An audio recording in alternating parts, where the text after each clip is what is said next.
So this evening is our March rendition of the 19th Century Baseball Speaker Series. And that means we have, after this evening, only two more speaker series left. One of those, of course, is going to actually be Bob Bailey. He's going to be pinch hitting next month, but he has a wonderful topic and it's very interesting. I'll speak a little bit about it at the very end. And so we continue on, we march on. I had a couple of people email me about the Fred, wanting to know if there is any space left, and there is just limited space left. So if anybody is thinking about going to it, or knows somebody that's thinking about going to it, please have them contact me first, though. That would be a better way to do it, just in the event that I get a couple of more registrations in the mailbox and we fill up. Peter, we won't be in the hotel this year, huh? We're not going to have access to the Outer Saga, no. They're under new management. They have a different structure now. There were things I was saying, well, what's that for? And it would have just been we just were priced out of it. We just priced out of it. I wouldn't pass that on to anybody. It was going to come in to be nearly like $70 or something like that, close to it. So I wasn't going to, as much as I like the place and love the place. But the Templeton Hall is good and it's ours, and we got a very good caterer who is really going to do. From what I could tell, his menus, they're really great menus. So I think we'll all enjoy ourselves. All right, so without too much further ado, I'm going to turn you over to Bob Bailey here, who is going to go over some ground rules and some procedures and introduce tonight's speaker, which is a topic, by the way, who has a topic, by the way, that I missed at Cooperstown. And I've been waiting to hear since. All right. Well, thank you, Peter. What we do tonight, I see a few new names here, and I think they're here on the topic. But please get ready to mute yourself during the presentation. And if you have a question or a comment, just run your cursor down the bottom of the black Zoom screen and hit chat. If you don't see the icon for chat, just go over to the far right where it says more. There's 3 dots and more. Click that and chat will be one of the options there. When you click that, you'll get a little box where you can type in questions and comments. We will direct those questions and comments to the speaker at the close of his presentation. Tonight's presenter is Paul Browne. Paul is the author of the Coal Barons Played the Cuban Giants, a history of early professional baseball in Pennsylvania, 1886 to 1896. He also had an article in the committee's publication, Inventing Baseball, the 100 Greatest Games of the 19th Century, when the Cuban Giants played a major league team. Paul has been a regular contributor to the Bio Project, where he's had 8 biographies of players and personalities published. He has contributed to Black Ball Journal, both the 19th century and minor league committees. And in his real life, he's a director at the Carbondale Technology Transfer Center in Carbondale, Pennsylvania. Tonight's topic from Paul is the Douglases, the Cattos, and the Age of Hope for Black baseball, for Blacks in baseball. So Paul, if you'd like to bring up your slides now, we will get started.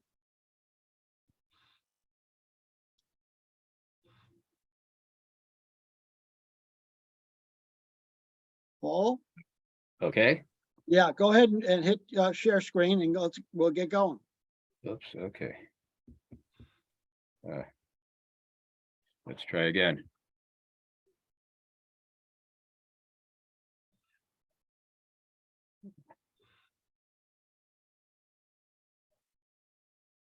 Share screen. Is your file open already? It was. Okay,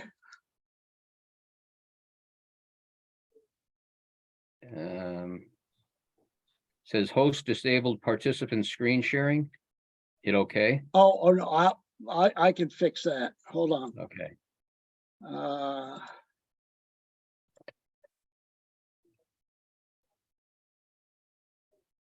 Now you should be able to hit the button should be illuminated green at the bottom of your screen. Okay. There we go. There we are.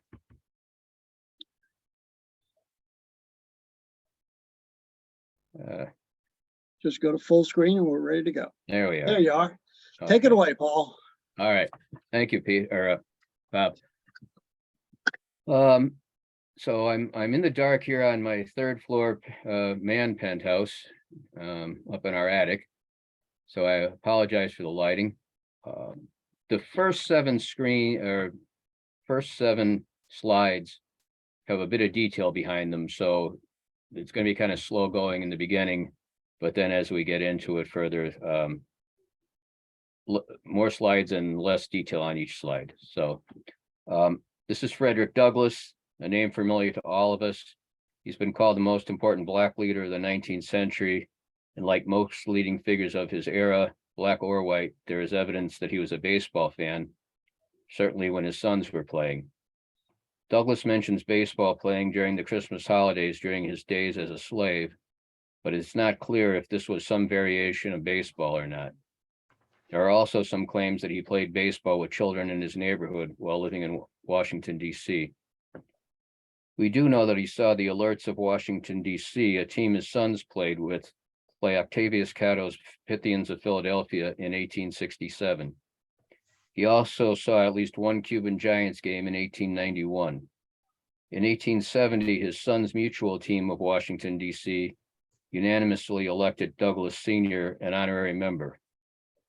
In my research on 19th century baseball, among the things that have struck me is how much more important baseball and 4th of July celebrations were to the American public at the time. As baseball increased in popularity, leaders and would-be leaders at every level associated themselves with the game, and I have not found many indications that any of it was insincere. Baseball was a genuine passion throughout American society.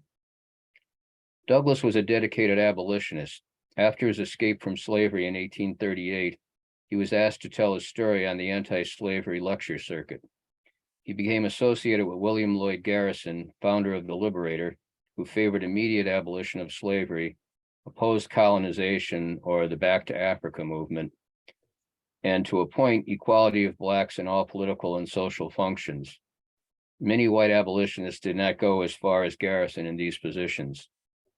In 1847, Douglass launched his own paper, the North Star, which led to a break with Garrison.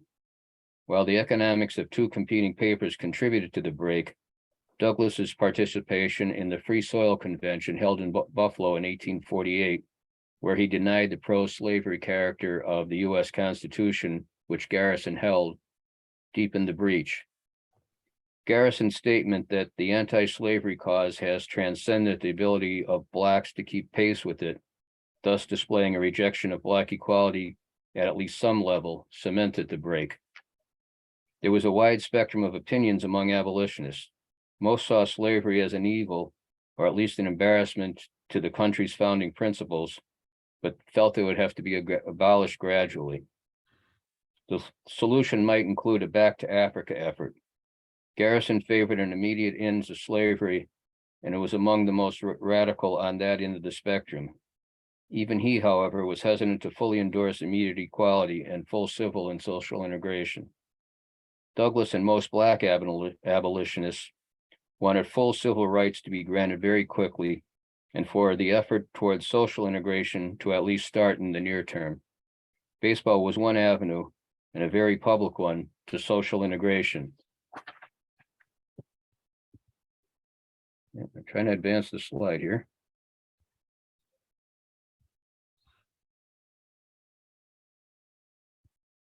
Okay, sorry. I'm not used to doing presentations on Zoom with slides, so please bear with me. Octavius Catto is a familiar name to many 19th century baseball historians. His efforts to get his Pythian Baseball Club of Philadelphia admitted to the Pennsylvania State Association of Baseball Players was at least a contributing factor in the National Association of Baseball Players ban on membership for clubs with black players. Octavius' father, the Reverend William Catto, and other members of his family are less familiar. The Catto family were exemplars of all or most of the experiences black people were subjected to in the pre-Civil War America.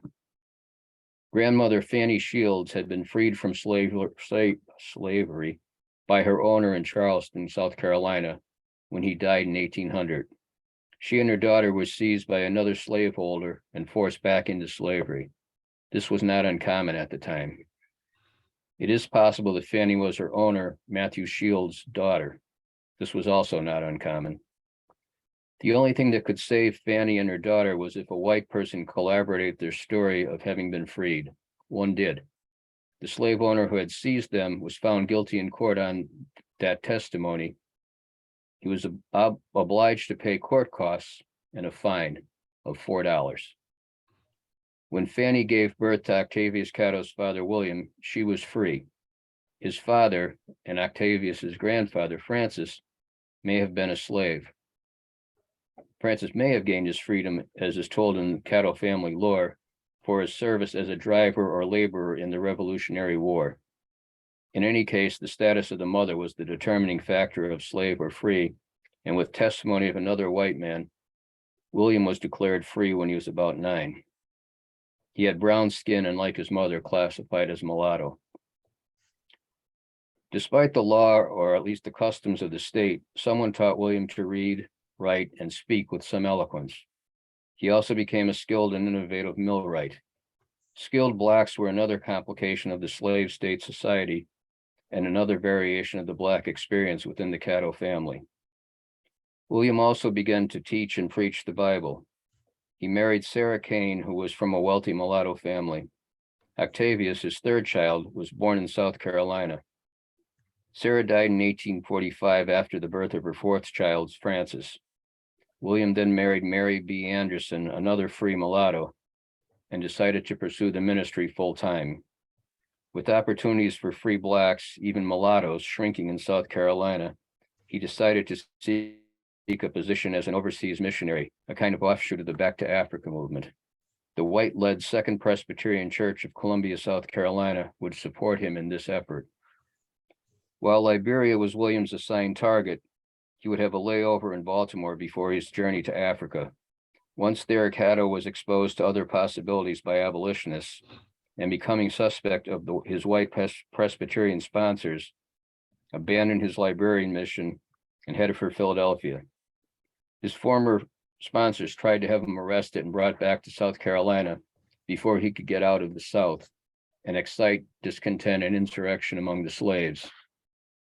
As early as 1848, William Catto was recognized as an anti-slavery church leader and supported the efforts of Frederick Douglass, Charles Lennox Remond, Lucretia Mott, and others.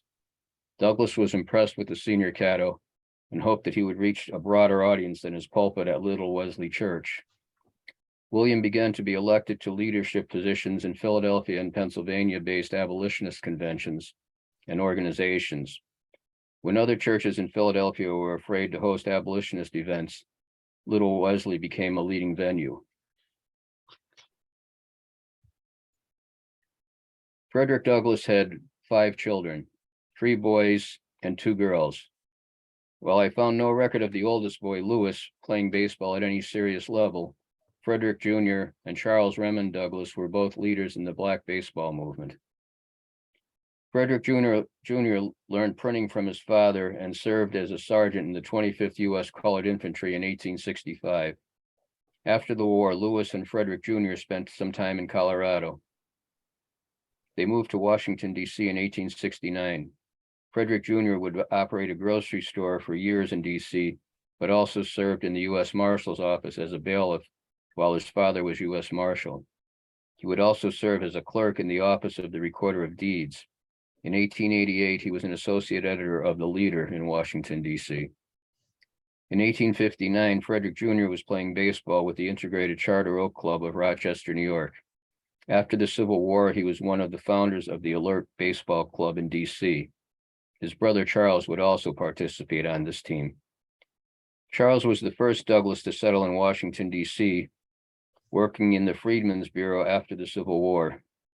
He would also work as a clerk in the Treasury Department later in his career. In 1869, Charles would become president of D.C.'s Mutual Club. That year, this club toured upstate New York, playing teams from towns that had been part of the Underground Railroad.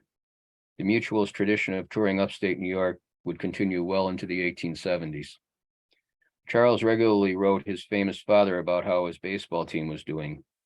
According to a dissertation by Ryan Swanson, he often shared his thoughts on how the game served to improve the general perception of Black men in the community. This was, after all, an important reason for the participation of committed racemen in the national pastime, along with the fact that it was fun and they were good at it.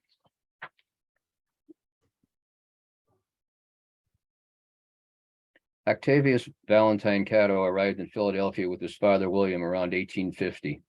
He graduated from the Institute of Colored Youth, now Cheney University, in 1858. He was valedictorian of his class. The institute had been founded in 1842 by the Society of Friends for Education and Improvement of Colored Youth of both sexes to train them as teachers in academics, mechanical arts, and agriculture. Books and classes were free to students.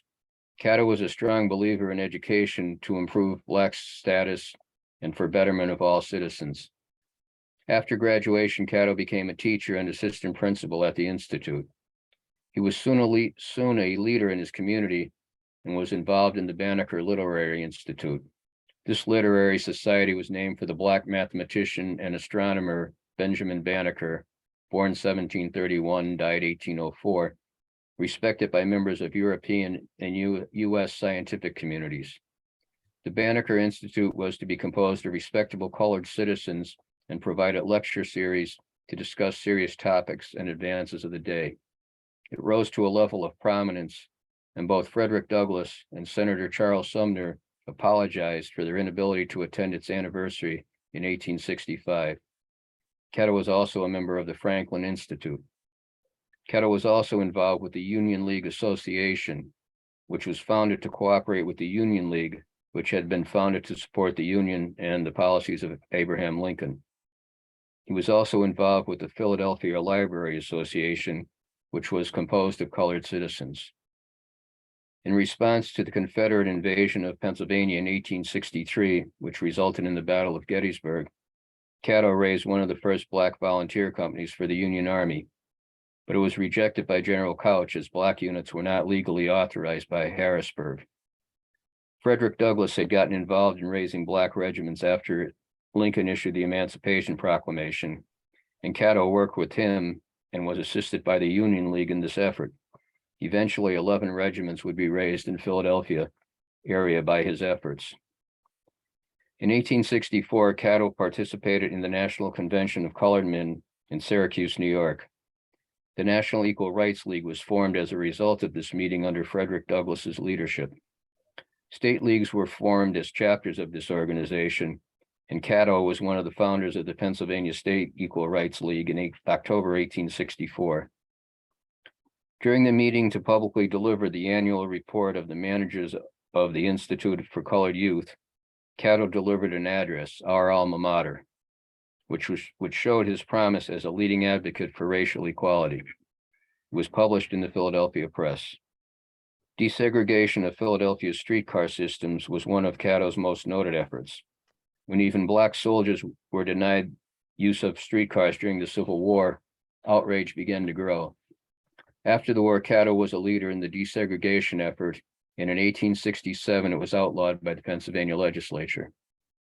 Also in 1867, Catto participated as a committee member of the Colored Soldiers and Sailors Convention in Philadelphia, called to pursue equality with white veterans. he was clearly living up to the promise he had shown in his our alma mater address.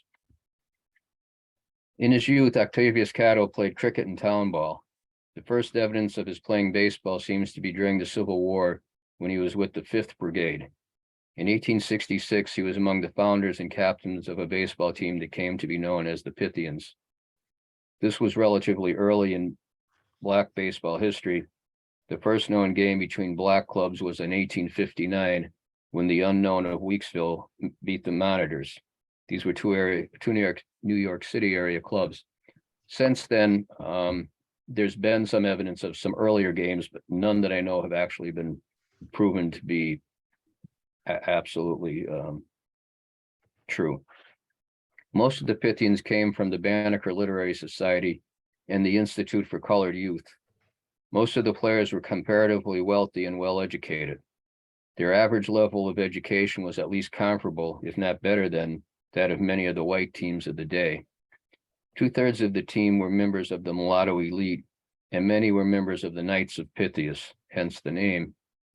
Cattos Pythians' only known game in 1866 was a 70-15 loss to the Bachelor Club of Albany. The Pythians' first full year of playing was 1867. They played 13 games with 8 wins and 3 losses. The results of the 2 other games unknown.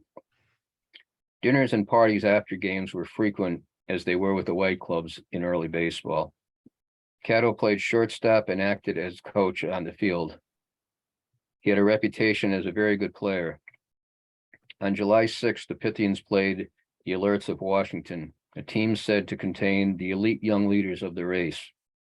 Charles Remond Douglas played second base for his team that day, although he frequently played third. And Catto, who frequently played shortstop, played second that day as well. So at least in this game, Catto and Douglas played the same position as the man who was to permanently break the color barrier, Jackie Robinson. The game was played on the grounds of the Athletics of Philadelphia at 17th and Columbia near the Wagner Free Institute of Science. Hicks Hayhurst of the Athletic umpired the game. Other players and officers of that team would serve as umpires in Pythian games throughout their existence. The Pythians won this game 23-21, with Catto scoring 5 times. In August, the Pythians would travel to Washington, D.C., beating the Alerts 52-25 and the Mutuals 50-43. Douglas Sr. was in the stands when they played the Mutuals, with Charles Douglas of the Alerts umpiring. In a demonstration of the hope these young Black men had for social integration, in October 1867, the Pythians sent their vice president, Raymond W. Burr, to the Pennsylvania Convention of Baseball Clubs, up to now an all-white group, to apply for membership. The first vote on applications essentially ignored the Pythians' application, despite the apparent support of Hayhurst and some other white members. Hayhurst asked Burr to wait until the next evening when more members would be present. When the convention again ignored the request, Burr reluctantly withdrew the Pythians' application to avoid a no vote.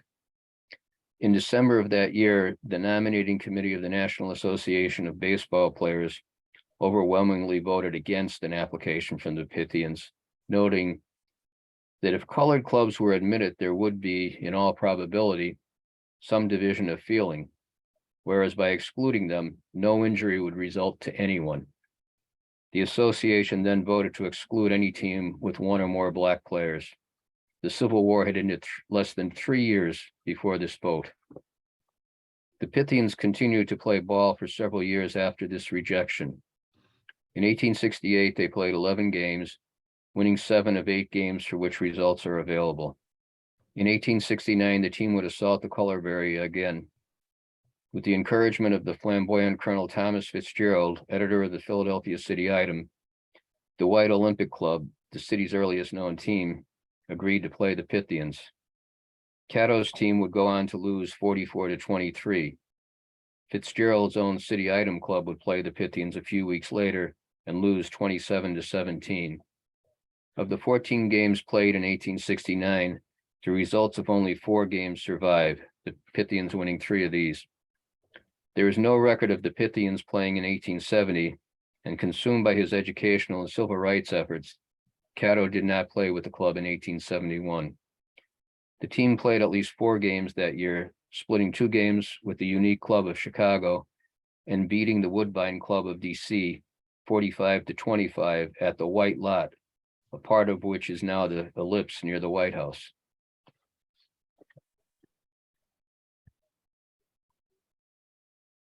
There was support in the white baseball fraternity for black baseball, or at least the Pythians. Some of their supporters were significant figures in Philadelphia's white baseball world. Elias Hicks Hayhurst played with the Winona Club in the first game in Philadelphia, played by the New York rules. This game was against the Equity Club and took place on June 11, 1860. That year, the Handel and Hayden Society, a group of music lovers, founded a team called the Athletic. In 1864, the Athletic enticed Alfred James Reach from Brooklyn's Eckfords with the promise of payment of $25 a week. The amateur system was starting to break down. Reach was a left-handed second baseman. Reach would soon establish a sporting goods company, and the Pythians were among teams that would have an account with this company. Reach would continue to do business with black clubs throughout the years. The Pythians' games with the Washington clubs drew black leaders from both cities, including Frederick Douglass Sr. These leaders attended, at least in part, to demonstrate the support for the efforts of these young players to show their ball playing skills and promote their communities. White ball players attended these games as well, and white reporters covered them. Attempts to join the Pennsylvania National Baseball Association were part of an effort by the Pythians to play against white teams. They were also part of a young black leaders' efforts to obtain full civil rights, including social integration. Hayhurst was the key figure in trying to gain acceptance for the Pythians, but he could not secure enough support from other white teams. The National Association of Baseball Players meeting was in Philadelphia in 1867. Thomas Fitzgerald of the City Item, formerly involved with the Athletic, was associated with the Equity Club. In 1862, he had been a leading figure in the National Association. Fitzgerald was among the editors and writers in New York City, Philadelphia, and other cities to criticize the association's decision to exclude clubs with any black players. Fitzgerald challenged white teams to play their black counterparts in spite of the NA's decision. A number of teams responded to this challenge, but none actually committed to a game until the Olympic agreed to play the Pythians. The game with the Olympic opened the opportunity for interracial games. Newspaper reporting of this first game led to many imitators throughout the nation. These games would not count in association championships, but they allowed black teams and players to keep their feet in white baseball's door. Baseball's growing popularity helped to advance the cause of civil rights and inch the cause of social integration forward. Octavius Catto's efforts to advance civil rights continued outside of baseball. The 13th Amendment had finished the work of the Emancipation Proclamation and abolished slavery throughout the United States. The 14th Amendment, partially in response to post-Civil War black codes in the South, bestowed citizenship on blacks, among other things. The 15th Amendment gave blacks their best hope to maintain freedom and gain full civil rights. It gave black men the vote. Octavius Catto threw himself into the effort to bring the promise of this amendment to his community by registering blacks to vote and then getting out that vote. Catto was gunned down on Election Day in 1871. The age of hope in black baseball did not end with Catto's death. In fact, Bud Fowler, the first black to play professionally, would not start his career until 1878. I ended my original version of this presentation with the summary of the Age of Hope up to the end of Saul White's money period. Because we have more time here, I'd like to talk a little bit about 4 of the players who had the hope of playing with whites as equals in organized ball: Bud Fowler, Jack Fry, Moses Fleetwood Walker, and Frank Grant. Catto and other black ball players of his time hoped to use baseball as a vehicle to obtain civil rights and social integration. Did this new group of ball players share this goal? One indication that they were hopeful was that they played ball with whites. All 4 of these players were born in the North. They did not experience slavery and grew up in communities that had mixed race populations, at least to some degree. Bud Fowler played with white kids in Cooperstown. Jack Fry played on mostly white professional teams early in his career. Frank Grant and his brother Clarence played with mostly white kids. Fleet Walker's first known ball playing was at Oberlin College, which had a mixed race and co-ed student body. It may have seemed natural to them that if white players of their skill level could move up to semi-pro and professional teams, that there would be room for them on some teams in some communities. They probably also knew their skill level was, and it would have to be, higher than many of the whites they had played against. Fowler might have been the most optimistic of all. While constantly starting black teams and attempting to start black leagues, he also kept signing with white teams, despite usually being pushed out after a short period of time. Or maybe he was just obstinate and went for the most money he could make at each location. Most of us probably have some familiarity with three of these players. Jack Fry is a little more obscure, but as the second, or at most third, known black to play in organized baseball, he deserves some consideration here. Bud Fowler he's the first to play in organized baseball when openly identified as black. There have been some other players who were later found out to be black, who played as if they were white, and I pretty much disregard their role. Some of them were mulattoes with very little black blood, and they may not even have considered themselves white. So unless the player actually was known to the community to have been black, I generally discount any of the others. So in counting the first players, that's where I find that Fowler, Fry, Walker, and Grant really belong in those positions. Fowler was also the first to play on integrated teams. He organized the Page Fence Giants and other African-American teams, and he was involved in attempts to organize 19th century African-American leagues. So he was a mover in the black baseball movement. Jack Fry, what little we know of him, he played for Reading in the International Association in 1883, one of two African-American players to inter-organize ball that year. The other one was Fleet Walker, who actually signed with Toledo pre-season. So I assume Walker was probably the first, but since we don't know who actually, when Fry actually played his first game that season, I'm not sure which. I can't say for certain who was second and who was third. With Lewiston, Fry played with Lewiston in the Independent Pennsylvania State Association in 1886. And that's when I first came across him, was when I was researching the book that I wrote on the Pennsylvania State Leagues. And he also played with various incarnations of the Cuban Giants from 1886 to 1896, although sometimes he was with the Gorhams and others in those years too, which was frequent with particularly the Cuban Giants and the Gorhams. They would switch players depending on where they were playing and who needed the most draw and some other things in their barnstorming games. Frank Grant, he's the first to actively play. He has the earliest career of any African American in the Baseball Hall of Fame. Many rate him the best African American player of the 19th century. He was extremely popular with fans of the Buffalo teams he played for, which made management's attempt to cave into some of the white players on the Buffalo teams. The management pulled back several times from getting rid of Grant because the fans really wanted to see Grant play. And he was one of the last African Americans in the International League. Fleet Walker was the first to openly play as an African American in a major league. And again, the reason I say openly play is there's some players who played as white, but were actually black or found to be later. Cap Anson, as we pretty well know, attempted to bar his play against the White Stockings, but Charlie Morton of Toledo stood his ground, and Anson backed down, he preferred to take the gate home than to keep the black guy out of the game.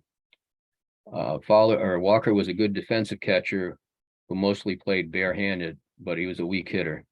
And he was the last African-American player in the International League in 1889, managing to stay on after the bans and the gradual removal of other players from the league.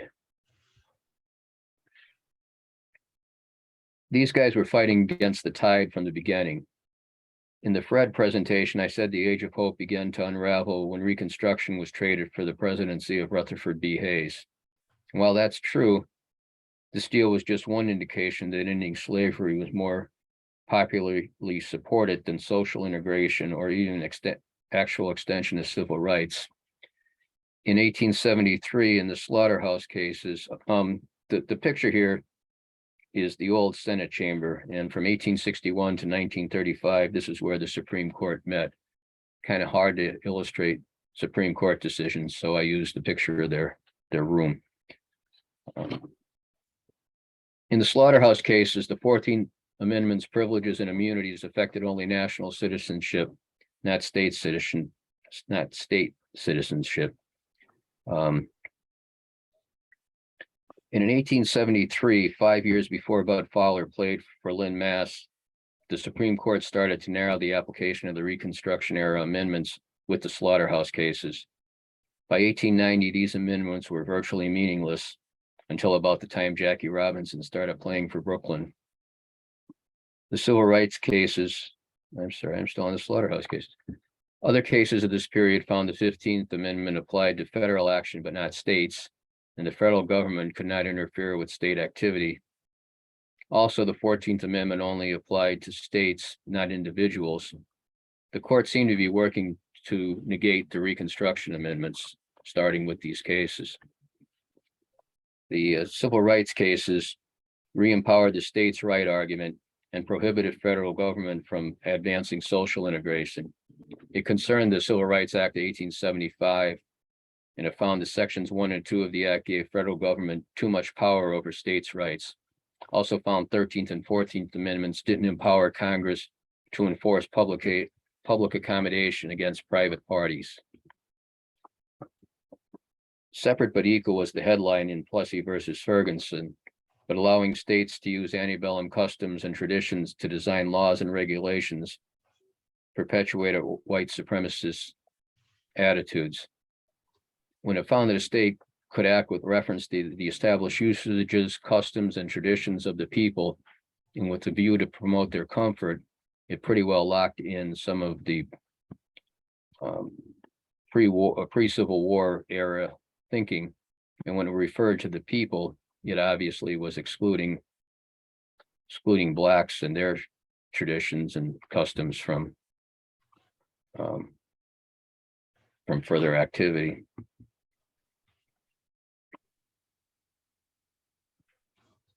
Who made the aforementioned Supreme Court decisions is eye-opening.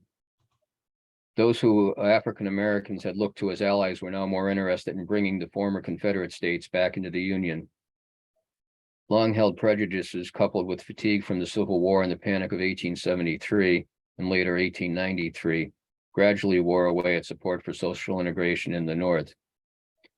In this period, 2 of the 3 chief justices were appointed by Republicans.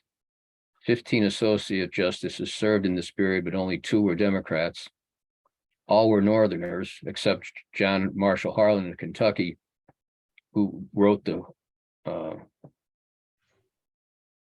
dissent in Plessy that said our Constitution is colorblind, which is probably the most anti-white supremacist attitude of the Supreme Court members at that time.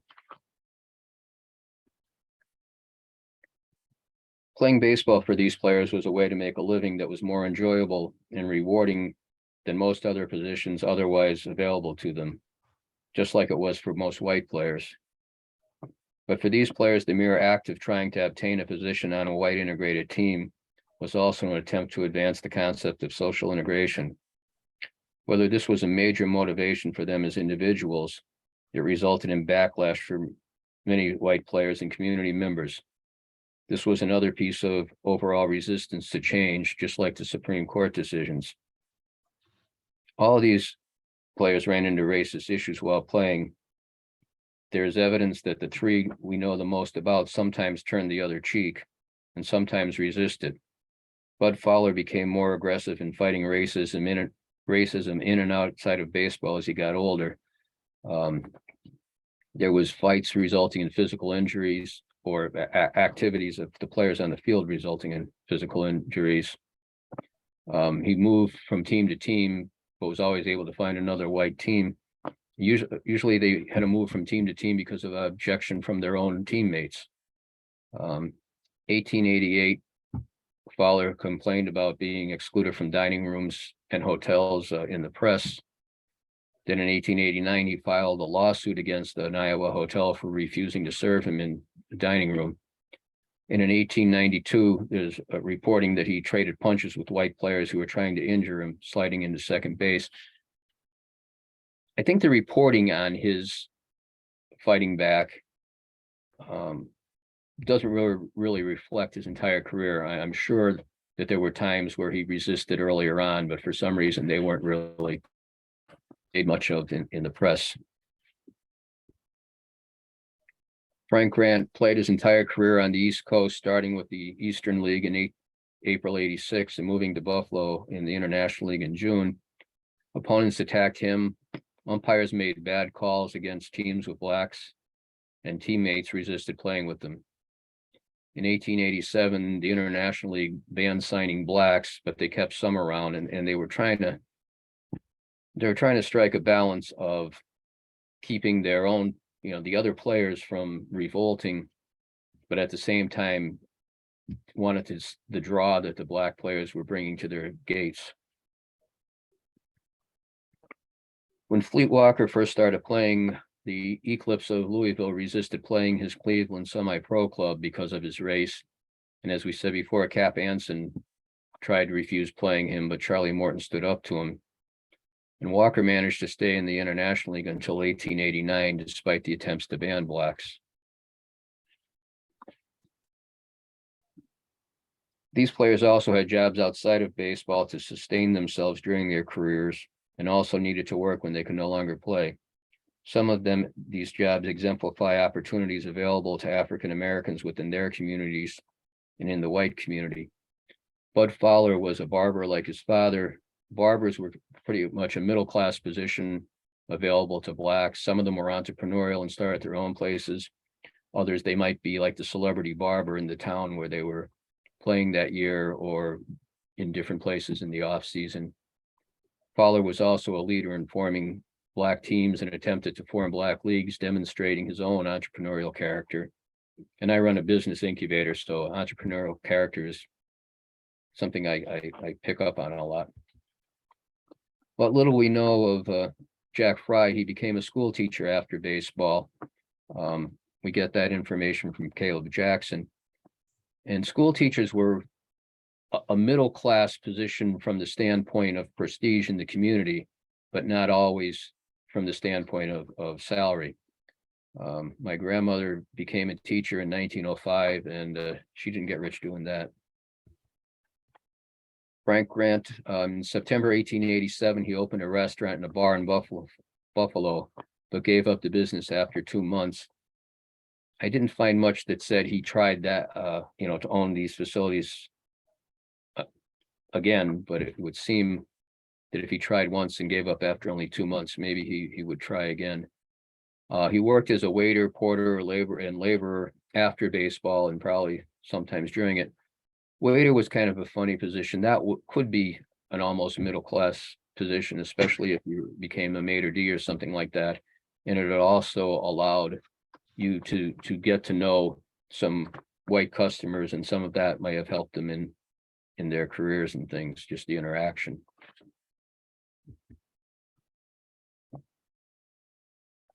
In this group that we've been discussing, Fleet Walker is the player whose outside activities we know the most about. He was a lawyer, a law student. He was an entrepreneur. He was an inventor. He was a postal clerk. He was a felon and federal prisoner, and he killed a man. He wasn't sentenced to prison for killing the man. That was found to be self-defense. He was sentenced to a year in federal prison for mail robbery while working as a mail clerk. And there's some speculation that maybe he was innocent. Maybe he was just borrowing money, which he shouldn't have done, but he was putting it back. But this time he got caught before he put it back. But in any case, his being sentenced to prison really added to the bitterness that Fleet Walker felt by the end of his career. He was also a newspaper owner and operator. He was a member of the Pythians and Black Masons social clubs. And he wrote a book, Our Home Colony, a treatise on the past, present, and future of the Negro race. And in that book, Walker supports the Back to Africa movement, even to the point of accepting forced immigration so Blacks could finally be separated from whites. He'd given up on whites ever allowing Blacks full civil rights, let alone social integration. He didn't think that assimilation was possible or that Black nationalism in the United States was a workable option. And they were kind of the three approaches that at least some Blacks took at this time. Assimilation was trying to gain full civil and social integration. Black nationalism was kind of standing alone in your own communities, but insisting on your rights. And the Back to Africa movement was just really giving up on the idea that things would ever get better. The elder Douglas and Cattos had played leading roles in bringing about the abolition of slavery. Their son's generation briefly hoped that they were seeing the dawn of full civil rights and developing social integration. This hope would be snatched away from them only a few decades after the end of the Civil War. In a way, Walker exemplifies the end of the age of hope. The man who had risen the highest and stayed the longest in 19th century organized baseball could not imagine a Jackie Robinson in our nation's future. Thank you for the opportunity to present that. Is there any questions? Yeah, yes, Paul, thank you very much. A lot of details and interesting information there. If you'll hit escape and close your slides, we'll get back to the regular screen for everybody. There you go. There, perfect. Okay. Let me see here. There was a question from Paul Langendorfer. When the Mutuals barnstormed in upstate New York in the early 1870s, they played teams such as the Lockport Arctic Club. What is odd is that when I looked in papers in the area of Western New York during the dates of the games, couldn't find any account of the games here in Buffalo or in the Lockport Arctic Club at all. Any ideas why this might be? And do you think it could be a racial slight? They were not being covered. Now, there was a comment a little later from Woody Eckerd that there was a clipping in August of 1870 about a game in the Buffalo Courier. But do you have any thoughts on that? Because obviously there wasn't a lot of coverage of black ball. Right.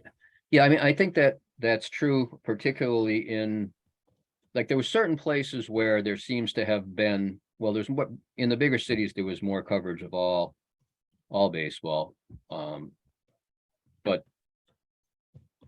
other than that, there wasn't a lot of coverage of black ball, and the black papers that existed haven't been available online to the same extent as some of even the local white papers, or at least I have not found them. I did some research on the Carbondale team. Carbondale, Pennsylvania is where I'm from, and finding game accounts for these barnstorming teams from out of the areas of the communities they were playing is hard. Finding anything about the black teams is even harder. And some of the stuff I found was really just advertisements. Hey, we're going to be playing such and such, come out to the ballpark. So some of it was their own, the promotion of their games that they did. This was still supposedly amateur teams as well. So they didn't do a lot of advertising necessarily either, at least not advertising the cost of money. They might have put up flyers. I know the Cuban Giants used to ride bicycles wearing suits and things just to draw attention to their games. They, they leave the hotel and travel in a group of bicyclists, which was kind of a big thing at the time, and some other stuff like that. But the coverage is very limited. Jerry Casway asked about what about the role of Cattos' fiance, Carrie LeCount, and the desegregation of streetcars. Did meetings among Black teams help promote the early civil rights movement? The players on, particularly the Pythians, helped, and I know his fiance was very active in the civil rights movement of the time as he was. I have not gotten a lot of additional detail. There is a museum in Philadelphia I'd hoped where Cattos' papers are that I'd hoped to be able to get to. But even before COVID, I was not having much luck finding them open or answering their phone. Like I tried to make an arrangement before I drove 3 hours down to Philadelphia to go to this museum, and I just didn't have any luck in doing that. And I haven't really tried since then. I'd like to do more research in his actual papers. But the role of these ball teams were civil rights activists, at least the Pythians were civil rights activists before they were ball players, a lot of them. And they were more focused on that. And they did use baseball as something they enjoyed doing, but to draw attention to them and to give them the chance to show that, they could play the national game and they could behave as gentlemen and that they deserved a chance at civil rights and social integration. So the efforts of the ball team were directed towards that as well. Gary Gillette made a comment about Oberlin College, where Fleet Walker was attended class there.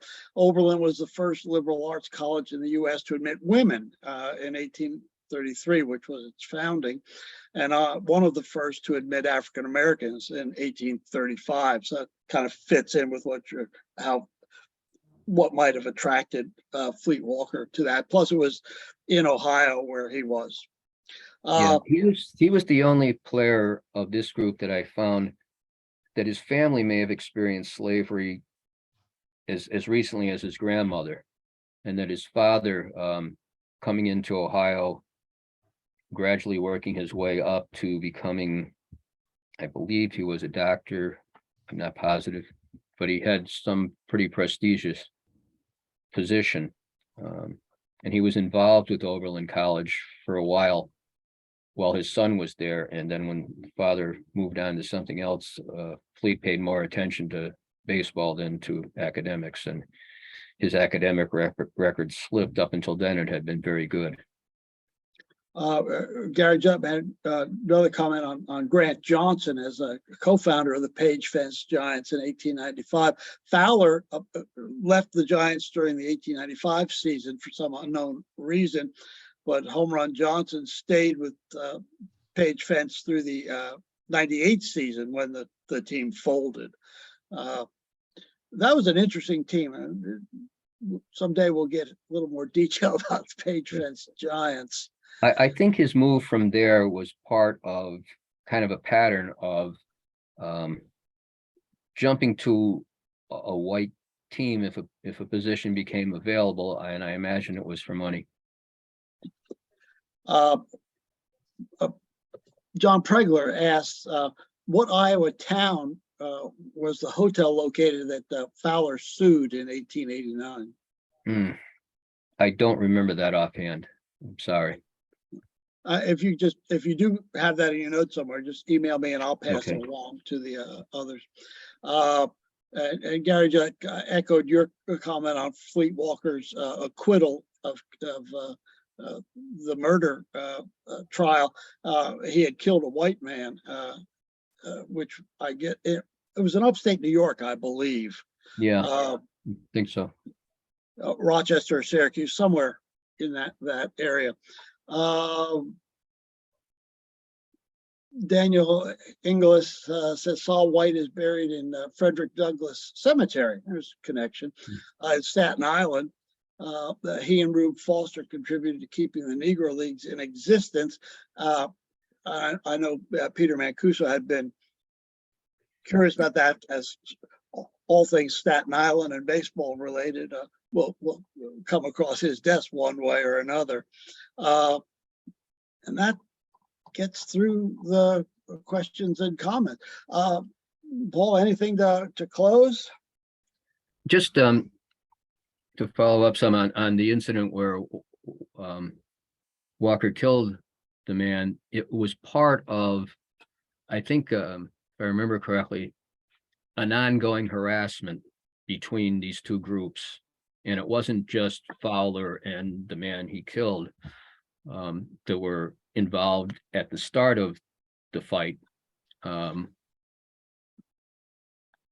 they kind of took things further than anybody else, but they were acquitted or he was acquitted by an all-white jury, because apparently it was known that this was sort of a gang that was harassing blacks on a regular basis, or having conflict with black groups on a regular basis in their community.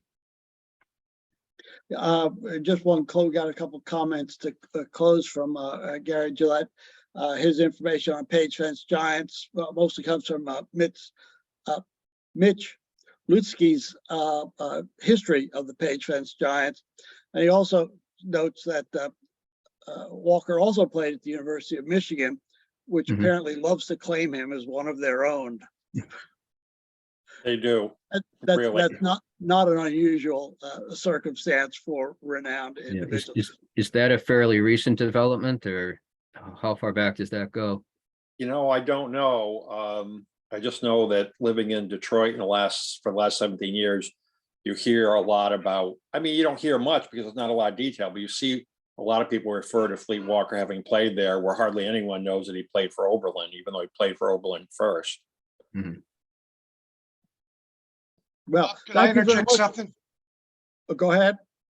Can you hear me? Yes.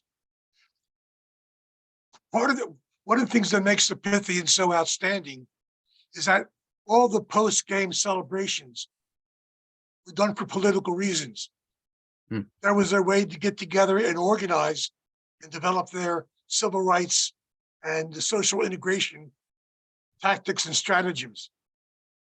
And this way they were able to, organize underground, develop their tactics and their maneuvers. And you see that in a lot of their correspondence, which apparently you have not seen yet. I have not, unfortunately, no. But no, I mean, it makes sense that, they weren't just, the fact that they were playing with the Douglases down in Washington, D.C. wasn't just because somebody was a college roommate of somebody else or something like that. It makes a lot of sense what you just said. On an earlier comment, the question about the Fowler's lawsuit in Iowa, we got a note from Brian Walko that the suit was at the Ballingal Hotel in Ottumwa, Iowa. Ottumwa, Iowa is probably most famous because the fictional character Radar O'Reilly, that was his hometown on MASH. Thank you again, Paul. Very nice work, and we appreciate the presentation. Peter, Thank you for having me. Peter, if you'll take it from here. Yes, let me just reiterate what Bob just said, Paul. That was really an excellent presentation. I'm sorry I missed it at the thread. I'm so happy to see it here tonight. And you had a few extra minutes to embellish a little bit more on it. I just want to say that at this year's spread, we get abstracts for the research presentations that I then turn to a jury who judges them blindly, not knowing who the persons are who submit them.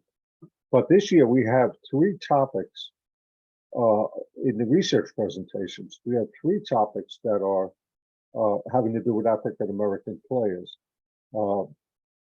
We have Brian Engelhardt doing Eddie Day, the Black Delahanty. Okay, Jerry, just in case you wanted to know. I heard his presentation recently.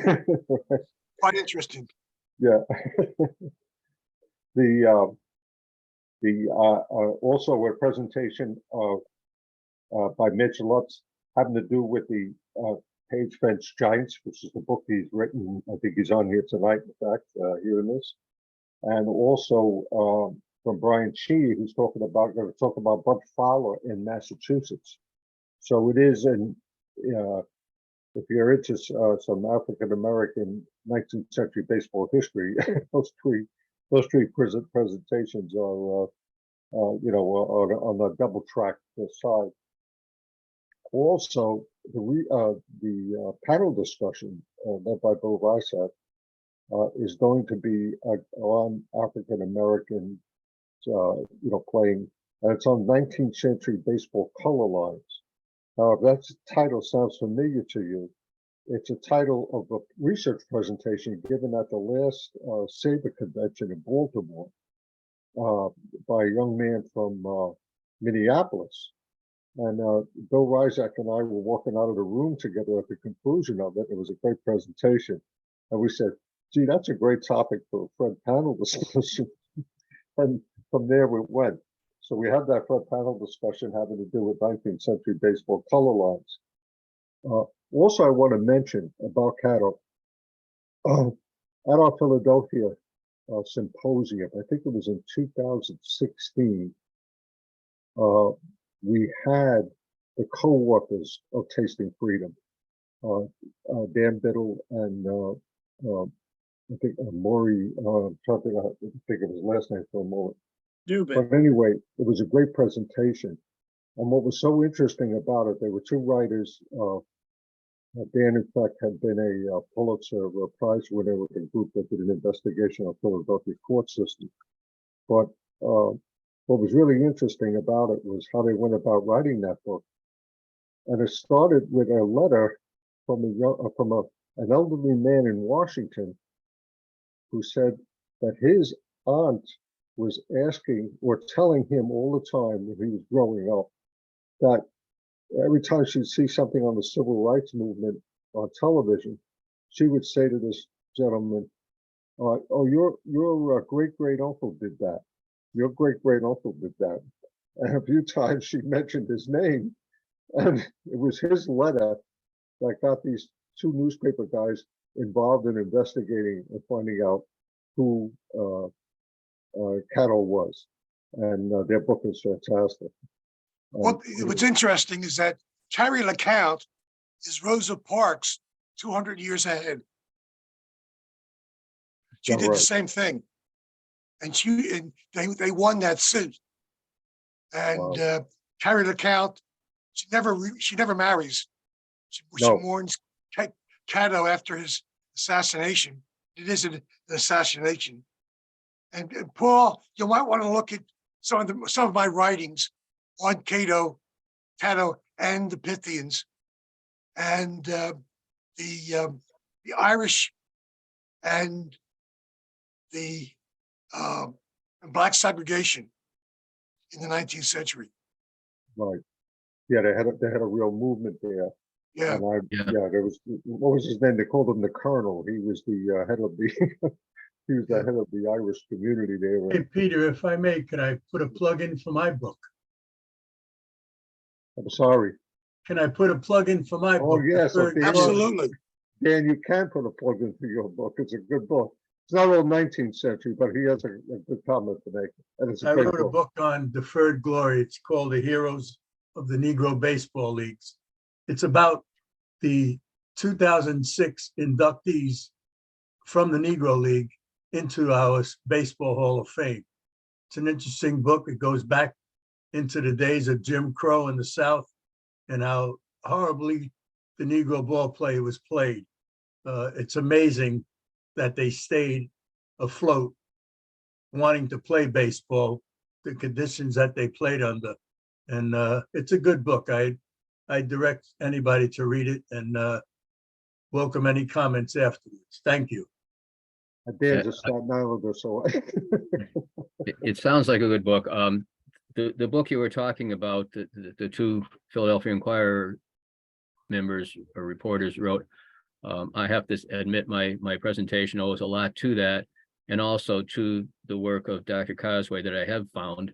A number of his articles are in the files for this presentation and from some other related things that I've worked on. So they're both excellent. Thank you. Just one question I have for you, Paul. I don't know if you ran across a name of a fellow in Richmond, Virginia during the Civil War and immediately after the Civil War, Babcock, who has been a Brooklynite and had played even baseball in Brooklyn. And when this war broke out, he was one of the few people. I mean, most of the guys he played baseball with ended up in the Union Army. He ended up going south and ended up a Confederate. And he became a very, very strong objectionist to any kind of integrated ball play. And he refused to play any team, particularly teams in the Washington area. He would particularly he would refuse to play those teams if they had played or would play African-American teams. I don't know if you ran across his name at all in the research. It sounds vaguely familiar, but I didn't see a lot. I'm not even sure why it sticks in my mind. I'll email you also because I have a good friend of mine who's a Revolutionary War veteran expert who actually has tracked African Americans who were in the Revolutionary War and whether they were granted freedom or not. So I'll email you something. Okay, thank Your you. friend must be very old. He was my Aren't we mailman all? for 35 years. He's with the now, he ended up with the library, the American Revolution. So anyway, so there's two lives he has. All right. So for the 19th, oh, there he is. I just would endorse this book that was mentioned. It's the book by That's it. Ryan Swanson. That's it. When Baseball Went White. It's very comprehensive, and it's I think many aspects of this topic are covered in that book. I don't know Ryan Swanson, so I'm not selling his book, but it's a very I did read that book, and that book is excellent. I'll promote That's this why I book. came across Babcock. That book is excellent too. Very, very subtle, Jerry. You know, that's the kind of guy I am. Joanne can knit socks. I can promote my book. All right, Well, Peter, that's all right, well, yeah, I'll about just read time. Culture and Hold on. ethnicity, 19th century baseball. Here's my book. Has a lot of Pete. chapters on the Irish. This- Cato. Okay. this When this ain't my book. control. Our next presentation is going to be next month on April the 11th, and that's going to be by Bob Bailey. And his topic is really an interesting one.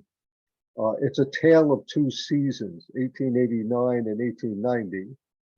And it's the story of the Louisville Colonels, who are the first team ever to go from worst to first. The first major league team to ever do that. So, And Bailey's not associated with them from Louisville.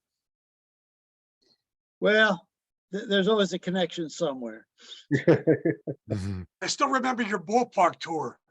Yes. There are several people. Of course, they say various things. Embroidery. Okay.